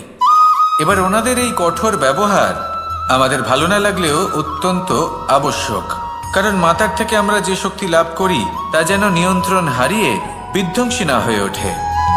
আমরা যেন কোনো কুপথে না চলে যাই, আমরা কখনো যেন দোষ না করে ফেলি। শুধু সেই জন্য পিতা এবং গুরু একটু কঠোর হয়ে ওঠেন, এবং ওনাদের এই কঠোর আচরণ ভবিষ্যতে গিয়ে আমরা অবশ্যই বুঝতে পারি। জীবনে কিছু বছর আমরা এগিয়ে যাই আর তারপর আমরা বুঝতে পারি যে বাবা এবং গুরু আমাদের যথেষ্ট ভালোবাসতেন, কিন্তু ওনাদের ভালোবাসার বহিঃপ্রকাশ আলাদা। প্রয়োজনীয় হলো এটা দেখার, এটা বোঝার যে শুরু থেকে আমাদের প্রতি ওনাদের আচরণ কেমন ছিল। ওনাদের কঠোর হওয়ার পেছনে ওনাদের ভালোবাসাটা বোঝার চেষ্টা করুন, ওনাদের চিন্তাটা বোঝার চেষ্টা করুন। ওনাদের পথপ্রদর্শনের আড়ালে আপনার ভবিষ্যতের জন্য যে পরিকল্পনা ওনারা করেছেন সেটা বোঝার চেষ্টা করুন। তখন আপনারা বুঝতে পারবেন ওনাদের ভালোবাসাকে। আপনার মনের মধ্যে আপনা থেকেই ওনাদের প্রতি সম্মান জেগে উঠবে। নিজের পিতা এবং নিজের গুরু এই দুজনের প্রতি কৃতজ্ঞতা প্রকাশ করুন আর আমার সাথে ভালোবেসে বলুন, রাধা রাধা।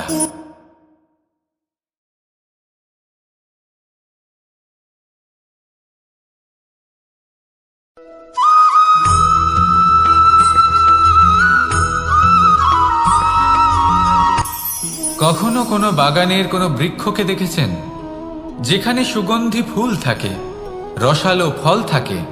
তখন মন প্রফুল্ল হয়ে ওঠে, মন থেকে সেই বৃক্ষের প্রতি ভালোবাসা জন্মায়। কিন্তু যিনি বাগানের মালিক, শুধুমাত্র তিনিই জানেন যে কিভাবে এই বৃক্ষকে আগলে রাখতে হয়, কিভাবে তার পরিচর্যা করলে এতে সুন্দর সুগন্ধি ফুল হবে, রসালো ফল হবে।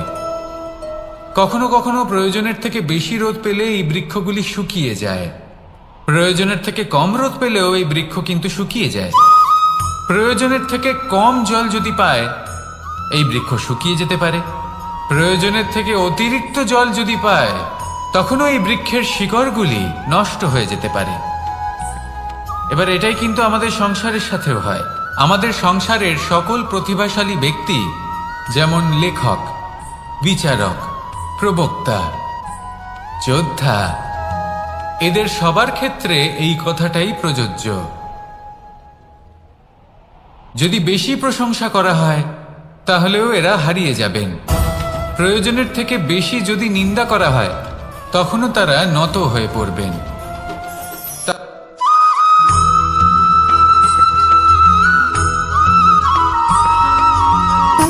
সুখ, দুঃখ এবং শক্তি, এই তিন হলো এই সংসারের ত্রিদেবের মতো। আমাদের জীবনে যা কিছু ঘটছে এই তিনটির ভিত্তির উপরেই হচ্ছে। আসলে এই সংসারের একটা নিয়ম আছে, যখনই আপনি কিছু লাভ করেন, এই সংসার আপনার পরীক্ষা নেয়। এটা জানার জন্য আপনার পরীক্ষা নেয় যে আপনি যা কিছুই লাভ করেছেন, আপনি কি আদৌ সেটার যোগ্য কিনা। ঠিক সেইভাবেই এই সুখ, দুঃখ এবং শক্তি আপনার পরীক্ষা নিয়ে থাকে। যখন সুখ আসে, তখন সে আপনার পরীক্ষা নেয় যে আপনার মধ্যে অহংবোধ জাগ্রত হয়নি তো। যদি অহংবোধ চলে আসে, তাহলে সুখ সেখানেই সঙ্গ ত্যাগ করে। দুঃখ আপনার ধৈর্যের পরীক্ষা নিতে থাকে, আর যদি আপনার মধ্যে ধৈর্য না থাকে, তাহলে এটা আপনাকে আরো বেশি দুঃখের গভীর অন্ধকারে ঠেলে দেবে। সেখানে শক্তি পরীক্ষা নেয় আপনার বিনম্রতার। যদি আপনি বিনম্র না হন, তাহলে হয় এই শক্তি আপনার সঙ্গ ত্যাগ করবে, নয় এই শক্তি বিনম্রতার অভাবে আপনার পতনের কারণ হতে পারে। এই সংসারে যে কোনো ব্যক্তি যিনি এই পরীক্ষায় উত্তীর্ণ হয়ে থাকেন, এই জীবনে তিনি সাফল্য লাভ করেন। আসুন আমার সাথে ভালোবেসে বলুন, রাধা রাধা।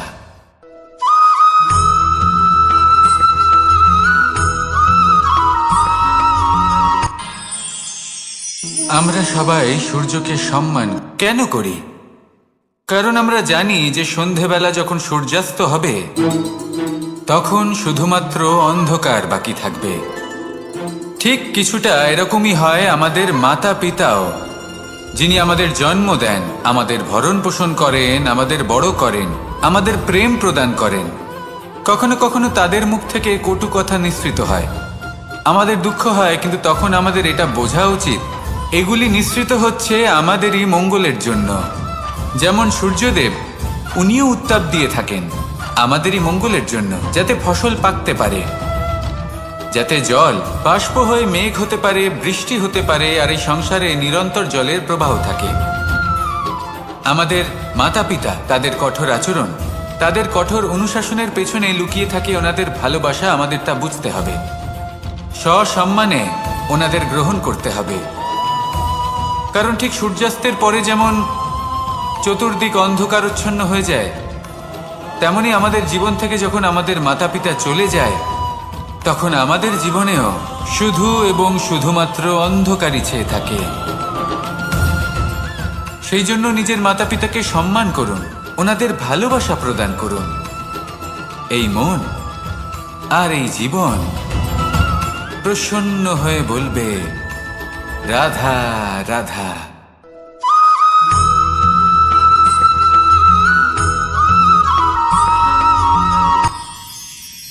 মানুষ তার জীবনে দুই ধরনের পরিস্থিতিকে খুব ভয় পায়। এক, কোনো কারণবশত কারোর সামনে নত হওয়া। দুই, কোনো কারণে নিজের চরিত্র থেকে, নিজের মূল্যবোধ থেকে বিচ্যুত হওয়া। এবার কেন হয় এরকম যে কথায় কথায় কারোর সামনে নত হতে হয়? কেন বারংবার নিজের চরিত্র থেকে চ্যুত হতে হয়? এরকম কেন হয়?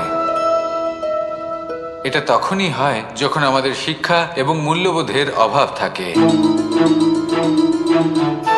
যদি মানুষের মধ্যে প্রকৃত শিক্ষা থাকে, তাহলে এই সংসারে কোনো সময় এবং কারোর সামনেই নত হওয়ার কোনো প্রয়োজন নেই। যদি মানুষের মধ্যে মূল্যবোধ থাকে তাহলে তাকে নিজের মূল্যবোধ বা চরিত্র থেকে বিচ্যুত হতে হয় না, তা সে যাই হয়ে যাক না কেন। কোনো বালককে যদি জন্ম থেকেই সুশিক্ষার অধিকারী করা হয়, শিক্ষিত করা হয়, মূল্যবোধের অধিকারী করা হয়, তবে সে এই সংসারে এমন কর্ম করবে যাতে সে নিজেকে, নিজের পরিবারকে, সমগ্র সমাজকে গর্বিত করতে পারে। শিক্ষা লাভ করুন, মূল্যবোধ লাভ করুন এবং আমার সাথে ভালোবেসে বলুন, রাধা রাধা।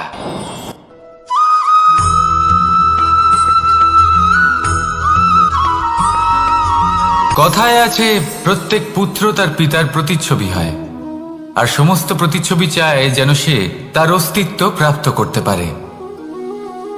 পুত্র চায় সে যেন তার পিতার মতো হয় বা কখনো কখনো তার থেকেও শ্রেষ্ঠ হয়। সেটা কোনো অনুচিত ব্যাপার নয়। অনুচিত তখন হয় যখন পুত্র নিজের পিতার মতো হবার স্বপ্ন পূরণ করতে গিয়ে বা তার থেকেও শ্রেষ্ঠ হওয়ার স্বপ্ন পূরণে অনুচিত পথের আশ্রয় নেয়। কারণ তারপরে সে তার পিতার গুণগুলি আত্মসাৎ করতে চায় না।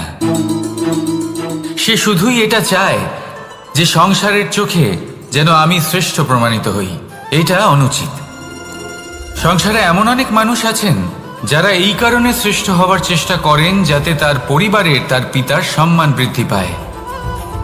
এমনও মানুষ থাকেন, আর এটাই হলো পার্থক্য উদ্দেশ্যের।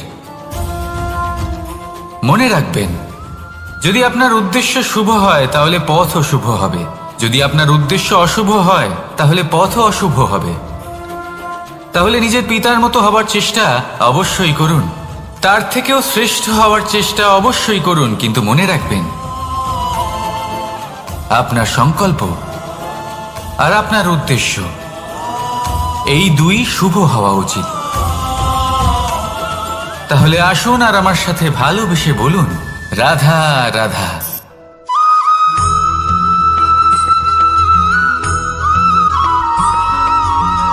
এই সংসারের সব থেকে গুরুত্বপূর্ণ তত্ত্ব কোনটা?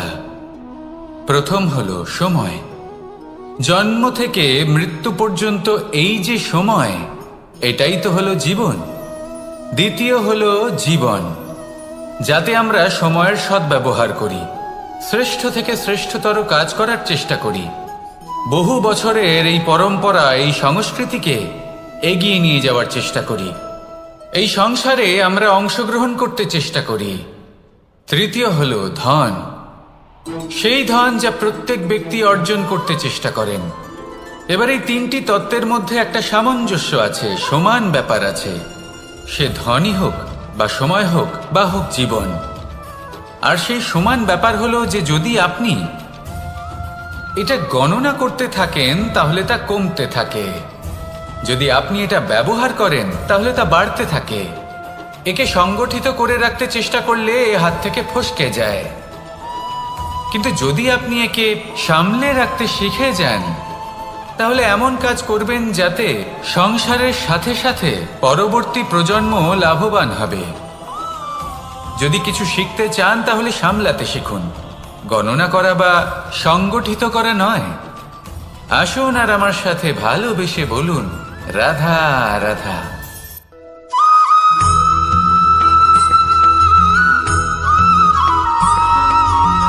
পঞ্চতত্ত্বের মধ্যে দ্বিতীয় তত্ত্ব হল ধরণী, ভূমি, যাকে আমরা ধরণী মাতা বলি। এই ধরণী ধৈর্য ধারণ করে, আর এর ওপরেই আমাদের সমগ্র সংসার নির্ভরশীল। কারণ এই ভূমি সহ্য ক্ষমতা রাখে, এর সহ্য ক্ষমতা হলো অপরিসীম। সন্তান যতই আঘাত প্রদান করুক না কেন, প্রেম পূর্বক সহ্য করে, আর তার বদলে অমূল্য রত্ন প্রদান করে। সন্তান যদি হাল চালায় তাহলে তার বদলে তাকে অন্ন প্রদান করে। এটাই হলো ধরণী। এবার এর থেকে আমরা কি শিক্ষা পেতে পারি? এটাই যে কারোর জন্য কিছু করা বা কাউকে কিছু দেওয়া মনে কোনো কামনা ছাড়াই। আর এই কথাটা বুঝে যান, যদি কারোর জন্য কামনা না রেখে বা কোনো পাওয়ার আশা না রেখে কারোর জন্য কিছু করেন বা কারোকে কিছু দেন, যদি এটা আপনি শিখতে পারেন তবে আপনি ভালোবাসতে শিখে গেছেন। আর সেই জন্যই এই ধরিত্রীকে মাতা বলা হয়। কারণ মাতা শুধু উনি নন যিনি গর্ভে সন্তানকে ধারণ করেন, মাতা তো উনিও যিনি জীবন বাঁচতে শেখান, যিনি জীবন বাঁচার উদাহরণ প্রদান করেন।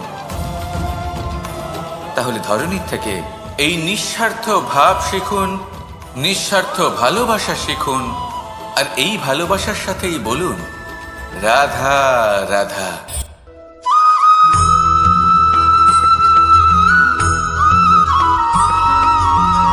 এই সংসারে কোনো বস্তু হোক বা ব্যক্তি হোক, তার একার গুরুত্ব কিন্তু খুব বেশি নয়। একটা উদাহরণ হিসেবে বৃষ্টির ফোঁটাকে ভেবে দেখুন। যদি একটি বৃষ্টির ফোঁটা হয় তাহলে তার খুব বেশি গুরুত্ব থাকে না, কিন্তু যখন সহস্র বৃষ্টির ফোঁটা মেঘের মধ্যে দিয়ে ঝরে পড়ে তখন সেটা বর্ষার রূপ ধারণ করে। সেই বর্ষা যা এই প্রকৃতিকে শান্ত করে।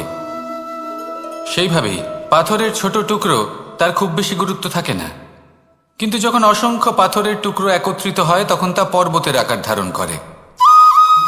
সেইভাবেই কিছু মানুষ যখন একত্রিত হন তখন তৈরি হয় পরিবার, কিছু পরিবার যখন একত্রিত হয় তখন তৈরি হয় সমাজ, যখন অনেক সংখ্যক সমাজ একত্রিত হয় তখন তৈরি হয় রাজ্য। এবার এই রাজ্যের সবথেকে গুরুত্বপূর্ণ ব্যক্তি হতে পারেন রাজা, কিন্তু তাও সেই রাজা একা কিছু করতে পারেন না। যুদ্ধ লড়ার সময় তারও নিজের সৈন্যদলকে প্রয়োজন পড়ে। কিন্তু এই সংসারে এমন একজন ব্যক্তি আছেন যিনি একাই সব কাজ করতে থাকেন, এবং সেই ব্যক্তি হলেন মা। আমাদের জীবনে একজন পিতার ভূমিকা কিন্তু নিঃসন্দেহে অমূল্য, কিন্তু আমাদের সকলের জীবনে যে ভূমিকা একজন মায়ের তা অন্য কারোর থাকে না। একজন মা একাই সন্তানকে বড় করতে পারেন, সংস্কারী করে তুলতে পারেন, তার জন্য পরিশ্রম করেন। আর এত কিছু কাজ করার পরেও তার কাজের জন্য তিনি প্রশংসা অবশ্য পান না। উল্টে যদি সেই সন্তান অনুচিত পথে চালিত হয়, অনুচিত কর্ম করে, তখন সেই মাকেই অপবাদের পাত্র হয়ে উঠতে হয়। আমাদের জীবনে মায়ের যোগদান কতটা সেটা বুঝুন। আপনাকে বড় করে তোলার জন্য উনি কতটা পরিশ্রম করেছেন সেটা বুঝুন। আজ থেকে, এখন থেকে, এই মুহূর্ত থেকে মাকে সম্মান করতে শিখুন। যখন সময় পাবেন, যখন সুযোগ হবে, তখন তার প্রশংসা করুন, ওনারও ভালো লাগবে। আর মায়ের এই মমতার জন্য, তার এই ভূমিকার জন্য আসুন সবাই মিলে আমরা তাকে প্রণাম করি, আর সকলে মিলে ভালোবেসে বলি রাধা রাধা।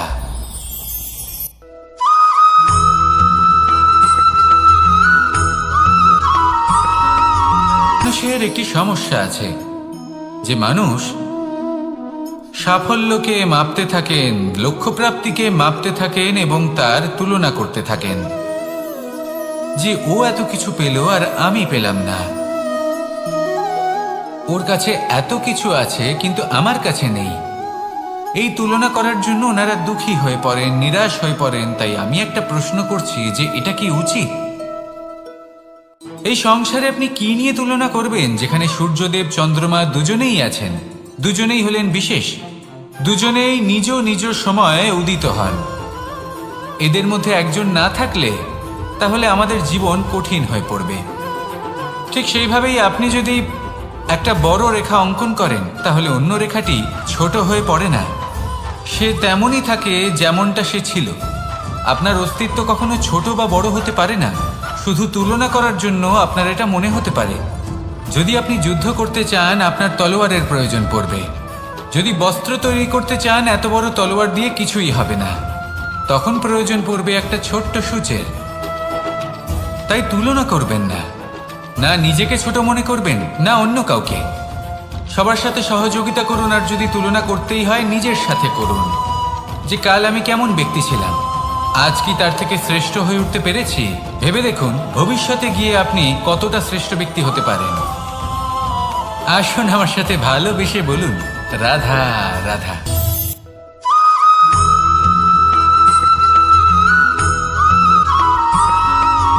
জীবনে অগ্রসর হওয়ার জন্য আমাদের কাকে প্রয়োজন হয়?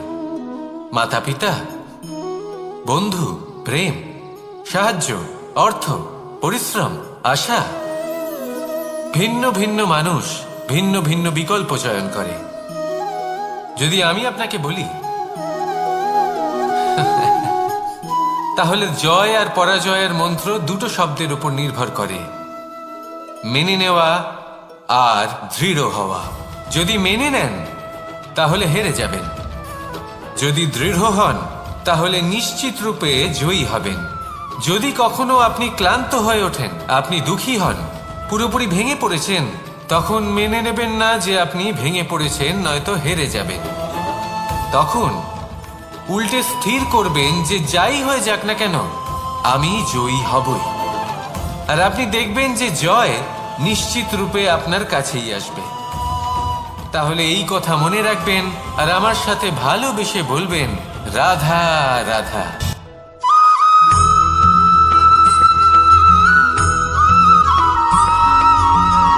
মানুষ ভাবেন যে ধন অর্জন করা হলো অত্যন্ত গুরুত্বপূর্ণ।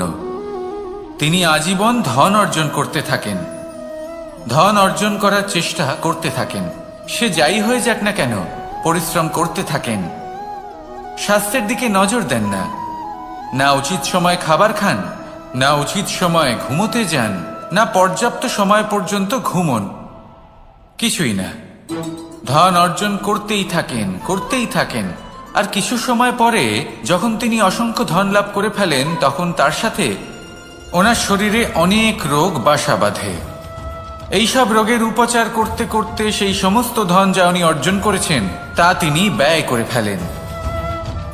শেষ পর্যন্ত কি হয়? আমরা যেভাবে এসেছি ঠিক সেইভাবেই ফিরে যাই, ধন এখানেই থেকে যায়। দেখুন, একটা অত্যন্ত গুরুত্বপূর্ণ কথা রয়েছে যে আপনার বোঝা উচিত। এই যে ধন, তার ব্যবহার করুন জীবনকে আরো ভালো করে তোলার জন্য। ধনের সদ্ব্যবহার করা উচিত, এমন যেন না হয় এই ধন আপনাকে ভোগ করে ফেলে। এই জীবনকে নিশ্চিত রূপে আরো শ্রেষ্ঠ করে তুলুন। কিন্তু এই ধন অর্জন করার এই প্রক্রিয়াতে নিজের সারা জীবনকে নষ্ট করে ফেলবেন না। এই জীবন উপভোগ করতে শিখুন আর আমার সাথে ভালোবেসে বলুন, রাধা রাধা।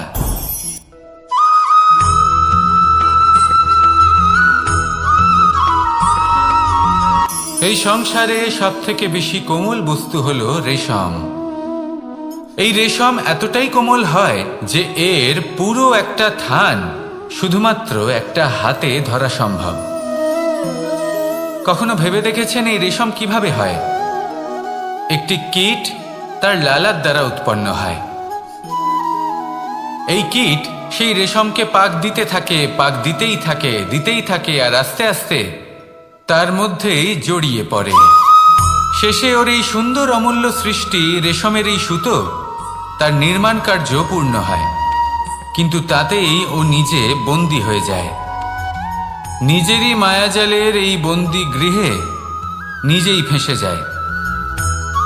এবার এই সুতোকে ব্যবহারযোগ্য করে তোলার জন্য এই কীটগুলিকে এই কবচের সাথেই ফুটন্ত জলে ফেলে দেওয়া হয়। এই সংসারে যদি আমাদের স্বপ্ন এই সংসারের দুঃখ হরণ করার জন্য, এই সংসারে সুখ বিতরণ করার জন্য হয়, তবেই আমাদের প্রগতি সম্ভব। যদি আমাদের এই স্বপ্ন শুধুই আমাদের এবং আমাদের স্বার্থ সিদ্ধির জন্য হয়, তাহলে এই স্বপ্ন আমাদের অন্ধ করে দেবে, আমাদের অন্ধকারের পথে নিয়ে যাবে, আর আমরাও সেই কীটের মতো হয়ে যাব। নিজেদেরই মায়াজালে আমরা নিজেই ফেঁসে যাব। আর শেষে আমরা যদি কিছু লাভ করি তা হবে একাকিত্ব, অন্ধকারময় মৃত্যু। তাই স্বপ্ন অবশ্যই দেখুন, কিন্তু এমনভাবে স্বপ্ন দেখবেন না যে তার এই বন্দিগৃহে আপনি নিজেই ফেঁসে গেলেন। স্বপ্ন দেখুন পরোপকারে।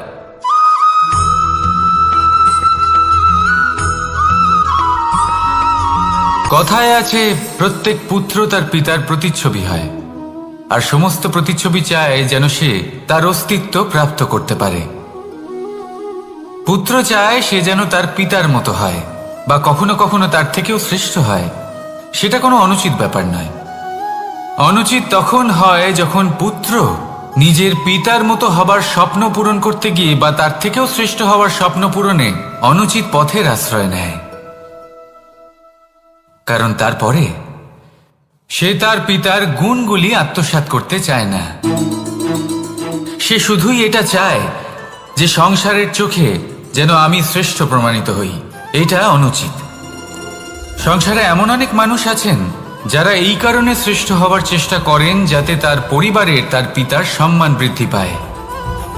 এমনও মানুষ থাকেন। আর এটাই হলো পার্থক্য উদ্দেশ্যের। মনে রাখবেন, যদি আপনার উদ্দেশ্য শুভ হয় তাহলে পথও শুভ হবে। যদি আপনার উদ্দেশ্য অশুভ হয় তাহলে পথও অশুভ হবে। তাহলে নিজের পিতার মতো হবার চেষ্টা অবশ্যই করুন, তার থেকেও শ্রেষ্ঠ হওয়ার চেষ্টা অবশ্যই করুন, কিন্তু মনে রাখবেন আপনার সংকল্প আর আপনার উদ্দেশ্য এই দুই শুভ হওয়া উচিত। তাহলে আসুন আর আমার সাথে ভালোবেসে বলুন, রাধা রাধা।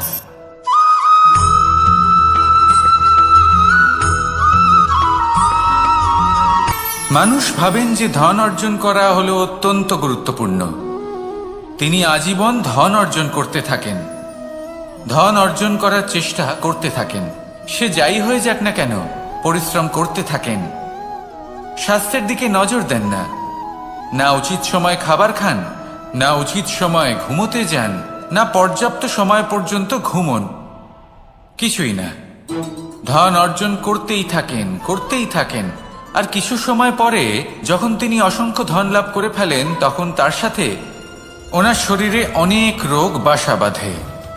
এইসব রোগের উপচার করতে করতে সেই সমস্ত ধন যা উনি অর্জন করেছেন তা তিনি ব্যয় করে ফেলেন। শেষ পর্যন্ত কি হয়? আমরা যেভাবে এসেছি ঠিক সেইভাবেই ফিরে যাই। ধন এখানেই থেকে যায়। দেখুন, একটা অত্যন্ত গুরুত্বপূর্ণ কথা রয়েছে যে আপনার বোঝা উচিত। এই যে ধন, তার ব্যবহার করুন জীবনকে আরো ভালো করে তোলার জন্য। ধনের সদ্ব্যবহার করা উচিত। এমন যেন না হয় এই ধন আপনাকে ভোগ করে ফেলে। এই জীবনকে নিশ্চিত রূপে আরো শ্রেষ্ঠ করে তুলুন। কিন্তু এই ধন অর্জন করার এই প্রক্রিয়াতে নিজের সারা জীবনকে নষ্ট করে ফেলবেন না। এই জীবন উপভোগ করতে শিখুন। আর আমার সাথে ভালোবেসে বলুন, রাধা রাধা।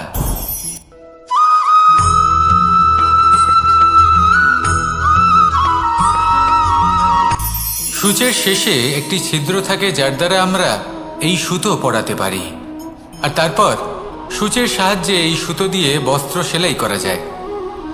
কিন্তু যদি সুতোটা সোজা করে ধরা না হয় তাহলে সূচে কখনো এই সুতো পরানোই সম্ভব নয়। যদি এতে কোনো গিঁট পড়ে তখন তা কখনোই এই ছিদ্র দ্বারা প্রবেশ করা সম্ভব নয়। ঠিক এইভাবেই যদি আপনি কারোর জীবনে প্রবেশ করতে চান, কারোর অন্তরে প্রবেশ করতে চান, তাহলে আপনাকেও সহজ থাকতে হবে। এতে কোনো গিঁট থাকলে চলবে না। অর্থাৎ মনে যাতে কোনো মালিন্য না থাকে, যেন কোনো কুচিন্তা না থাকে। যদি এসব থাকে তাহলে আপনি কখনো কারোর জীবনে প্রবেশ করতে পারবেন না। আর যদি কোনোভাবে আপনি প্রবেশ করেও যান তাহলে তার মনে ঘর করতে পারবেন না। নিজেকে এই সুতোর মতন করে তুলুন, সহজ।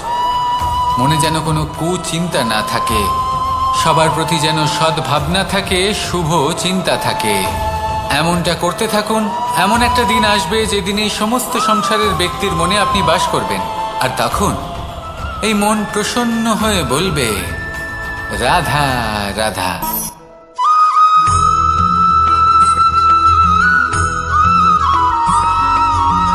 এবার অনেক সময় মানুষের মনে এরকম প্রশ্ন আসে যে এই সংসারে সব থেকে বড় বিপদ কি? কেউ বলে ধর্ম সংকট, আবার কেউ বলে প্রাণের উপর আসা সংকট। প্রত্যেক মানুষের জীবনে বিভিন্ন সংকট আসে। আর এই সমস্ত সংকট অত্যন্ত বিচিত্র হতে পারে। এই সমস্ত সংসার হলো সংকট দ্বারা পরিপূর্ণ। ঠিক আছে, আপনাকে একটা উদাহরণ দিই। একজন ধনী ব্যক্তি, এবার ওনার জীবনে সংকট কি হতে পারে? সংকট এটাই যে কেউ তার সম্পত্তি চুরি না করে নেয়, আমরা বুঝতে পারছি। এবার একজন চোর, তার জীবনে সংকট কি হতে পারে? যে চুরি করার সময় সে যদি তার একটা কাশি চাপতে না পারে, তাহলে সে ধরা পড়ে যেতে পারে, ঠিক কিনা? আবার অনেক সময় এমনও হয় যে যার জন্য আমি সংকট, সেও আমার কাছে সংকট। যেমন এই পরিস্থিতিতে দেখুন, সংকট হলো সংকট, এ তো জীবনে থাকবে, কিন্তু এর সম্মুখীন কিভাবে হওয়া যায়? খুব সরল, সব এটার ওপর নির্ভর করে, মনের ওপর। এই মনকে নিয়ন্ত্রণ করলে সব ঠিক থাকবে। এবার যদি ধনী ব্যক্তি মনকে নিয়ন্ত্রণ করে ফেলেন, নিজের অর্থের ব্যবহার শুভ কাজের জন্য, সমাজের সেবার জন্য বিকাশ করতে করেন, ওই অর্থকে একত্রিত করে না রাখেন, তাহলে চুরির সমস্যা, এই সংকট সেখানেই কেটে যাবে। এবার যদি কথা বলি সেই চোরের, তাহলে চোর যদি নিজের মনকে সংযত করে নেয়, যদি নিজের কর্মকে নিয়ন্ত্রণ করতে পারে, তাহলে এমন কোনো স্বর নেই, এমন কোনো স্বর নেই যা ওকে ধরা পড়তে বাধ্য করবে। সেই জন্য জীবনে সংকট যতই আসুক, যত বড়ই সংকট আসুক না কেন, কবচ হলো একটাই, আর এই কবচের নাম হলো আত্মনিয়ন্ত্রণ। নিজের মনকে নিয়ন্ত্রণে রাখতে শিখুন। এটা নিজের জীবনে প্রয়োগ করে তো দেখুন।